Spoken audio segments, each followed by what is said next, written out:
Hi, I'm Terry Rohm with The Grind, and if you're just starting to turkey call, I'd like to go over a few of our products that's really good to really get your teeth into things and really get started. And that first call is a crow call.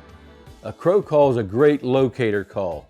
And you do that early in the morning, you can do it throughout the day, and you're really getting that high-pitched crow to make that turkey gobble. He'll respond back to it. That way you know where he's at, you can walk to him, you can go over the next ridge to get to him. Do whatever you got to do, but it's a great locator call to get started. From the locator call, now you got your actual turkey calls.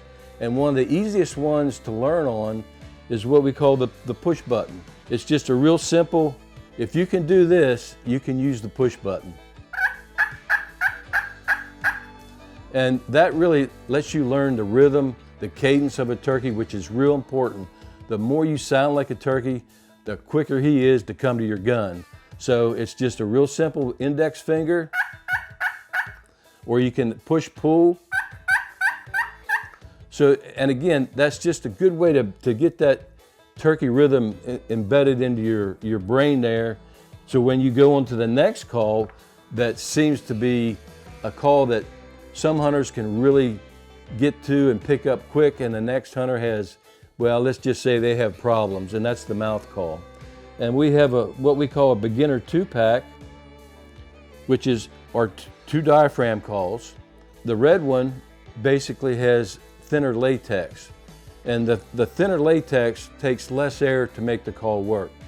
And then when you get into the more advanced calls, you got different, we call them competition cuts. A lot of competition callers today, they come up with these cuts, these fancy cuts, and it allows you to make different sounds of the turkey. You got rasp, you got a clear tone, but as a beginner, or if you're just trying to learn this, the horseshoe always goes forward, and you just place it on your tongue, it goes up in the roof of your mouth, and you exhale, you blow out.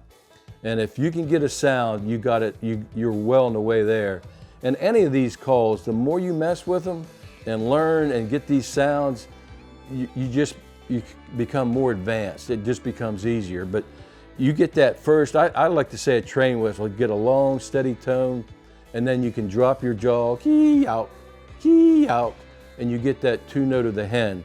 But then, I'd like to say, latex has a lot to do with the way these calls operate. The thicker the latex, the deeper the tone, the harder it is to blow. The thinner the latex, the easier it is to blow, and you get a higher pitch. But you got to start somewhere, so this is a great one to learn, because if you start way too heavy, you get frustrated, and it's just no fun. And the other thing you can do is, a lot of times when you're first learning with these, you get a gag reflex. That means the call is way too far back in your mouth. Then you can, if that happens, move it forward, or if you still get that gag reflex, just take a pair of scissors and trim a little bit off the outside edge of this tape. I mean 1/8 of an inch or less, a 1/16, and that'll help, and try that. And it might help you with that gag reflex. You know, to top it off, we got our series of decoys. This is what we call the bugging hen. And decoys just add a lot of realism to your calling, especially if you're hunting fields, open areas, and once that gobbler locks onto them, it makes it a lot easier for you as a hunter. You can move a little bit more. It takes, because that gobbler coming, he got his eyes trained on this decoy. He's looking at it, and he don't want to take his eyes off of it. And the more realistic your decoy looks, the more he's convinced it is a real hen. It also comes with a step stake that you just, for higher grass, you can adjust it to lower, higher.